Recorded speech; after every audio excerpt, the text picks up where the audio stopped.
So welcome back to the channel, guys. Today we're going to be talking about my recent snowmobile trip with my dad up to the Upper Peninsula of Michigan. The trip we did here this past week was a backpacking trip. We started off pretty much in the center of the UP in Newberry. On day one, we went all the way down to Drummond Island, did about 187 miles. We also did some riding around on the island. On day two, we were on Drummond Island and we needed to hit the ferry on the way back. So we actually took off super early and were able to hit the ferry just barely on time. When we actually put onto the ferry, I think it was like 30 seconds later, we were leaving.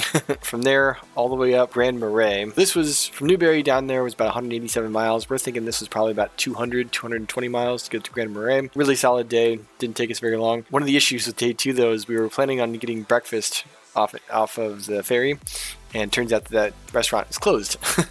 So we were just like, oh, we'll just hit the next one. And we're on our way up. We see a sign for a restaurant.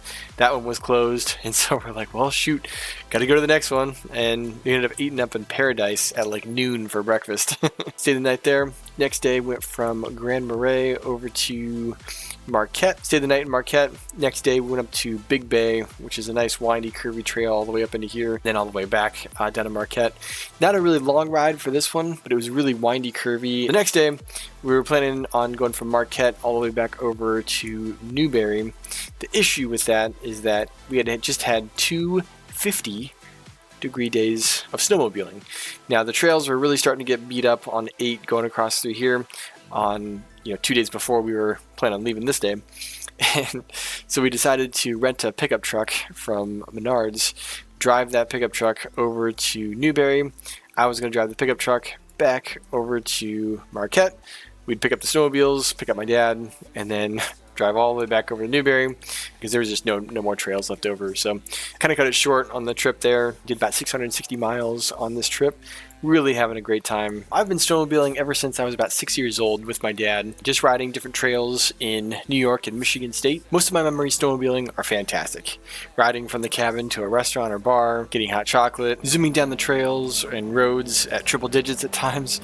Even getting my snowmobile license was a lot of fun when I was 11 years old. I went on several trips when I was in middle school and high school.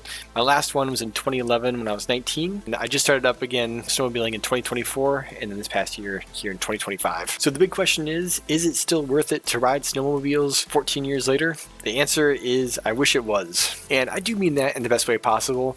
Really, it's just a lot has changed over the years. I wouldn't say for the better on most of them. Really, the prices of snowmobiles, how you can modify the sled, the popularity for how many people go snowmobiling, trail conditions, and really just the increase in the policing of snowmobiling. Snowmobile prices have changed over the years.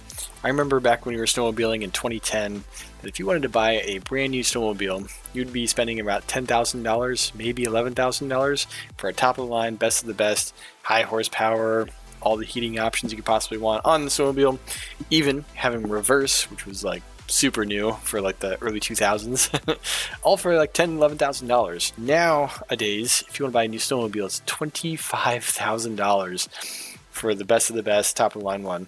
Granted, they are higher horsepower. They do have a lot more customization options for tuning and everything, but $25,000 for a sport is just so much money. And just to give you an idea of how much they've actually really gotten to, I have a 2014 Yamaha Viper. This one on the used market costs about $6,500 for a 11-year-old snowmobile.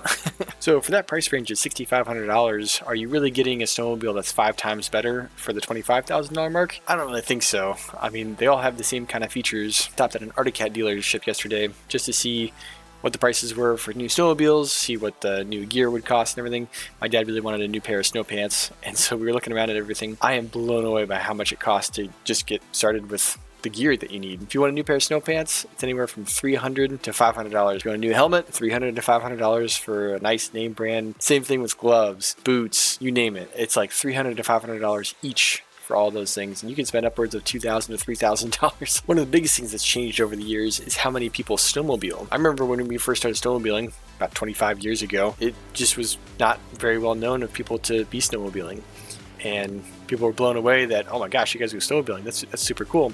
But over the years, it just seemed to blow up in popularity. We used to go to New York State. It's only about a 3-4 hour drive away. The issue is that people have really started to overpopulate that area. We kind of stopped going to New York. We started going to Michigan. Then a lot of people started going over to Michigan. And so then we started going to the Upper Peninsula of Michigan. But even still, it's gotten a lot more popular up there to where over the weekend, just too much traffic for riding. Now, what we really like to do is we like to go during the week. And we found that during the week, there's very few people that go up there and not near as much traffic. And also the trails are a lot better condition. One of the other big changes that's happened over the years is an increase in police presence, especially in New York. Not so much in Michigan or the Upper Peninsula of Michigan, but New York, since they've gotten so crowded, police have just really gone crazy in New York. They've implemented a lot of speed limits, and it's kind of just shut down a lot of the excitement towards snowmobiling, because it used to be as long as you knew you could ride a certain way, you could go that speed and not have an issue. But there's been so many different accidents of people just not paying attention, people going a little too fast in populated areas, and so police have really just cracked down on that. So if you're even going over 25 miles an hour, which they barely idle at 25 miles an hour, they give you a ticket. I will say the one thing that hasn't changed over the years has been the trail conditions. A lot of the trails get booked out after a certain amount of snowmobiles go on the trail, and the reason being is because most people don't actually know how to drive the snowmobiles correctly. I've noticed so many times when I'm at a gas station or just hearing somebody go by, they like to just wrap the throttle several times, just like burp, burp, burp, burp, burp, burp, burp, burp. And when you do that, it creates these little piles of snow back behind the snowmobile. And it's just a little bit of a pile, after a little bit. But the more people that do it, the more of a bigger whoop, bigger whoop, bigger whoop. Luckily, the snowmobiles clubs, they have groomers that go around and they level out all the trails after a certain amount of time, pretty much every day or so. It makes the trails a lot better, but it's just really funny how nothing's changed about that. And if anything, they've actually gotten a lot worse, a lot quicker, because of the higher horsepower in snowmobiles. The people there's snowmobiles that have 335 horsepower in a snowmobile. It's like, why? So really, if you're looking to get into snowmobiling, it is a big cost to really get into it if you want to go everything brand new. I mean, if you're talking a brand new snowmobile at $25,000, brand new trailer at another $25,000, and you're looking at a pickup truck that you don't already have, those can go up to $100,000 for a nice new truck. When we first started snowmobiling, we did everything on the cheap. My dad got a snowmobile for a couple $1,000s, got me one for maybe like $700 or $800, just a nice little phaser too. And same thing with my brother, just got an old one. He had an old trailer that we would haul them up on that he usually built himself. Really, our cost to get snowmobiling wasn't all that much, but if you're looking at like the brand new route, you're going to be spending a ton of money to really get into the sport. We still go on the cheaper side of things to get things going, but man, we are way above what we used to be when we first started snowmobiling as far as quality of the snowmobiles. Super nice trailer, really nice truck to hauling everything. I mean, it's just been really cool to see the progression over time, to see like, hey, we're doing pretty good. It seems like we're actually know what we're doing now. So another big issue with snowmobiling is the cost of maintenance for riding. My snowmobile now has cost me about $2,500 in parts just in the last 2 years, just replacing things, making things better on it. I always thought that if you got a newer snowmobile, they'd be more reliable, but that really just isn't quite the case. For some reason, they made them pretty cheap and they break down pretty easily, or just parts wear out a lot easier. The slides and the carbides and everything are something that need to be replaced pretty often because they just wear out over time. A lot of the other things like the wheels, certain engine components will actually go bad pretty easily. We had my snowmobile completely torn apart because the chain case had ruptured from the previous owner hitting something. It can get really expensive as far as the maintenance goes. Overall, I'm really excited that I got back into snowmobiling again. The amount of stories that my dad and I have after every single trip is just so much fun to talk about with friends and see their faces when we talk about everything. If you've never done snowmobiling before, I highly recommend trying to find somebody to take you along on the trip. We were always trying to invite people to tag along with us just to see if they like it. It's definitely something, even if you don't get to ride every single year, it's really a great thing to experience at least once or twice. All that being said, is it worth it to go snowmobiling in 2025? Monetarily, I'm going to have to say no.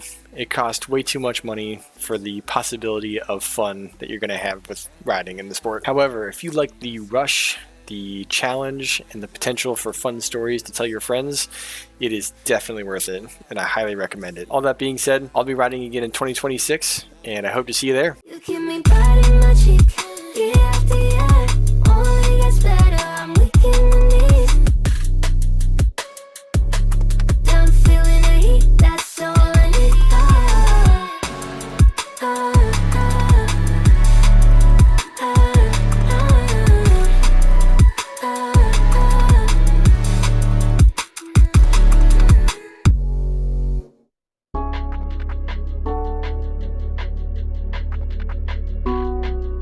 I'm addicted, no denying it.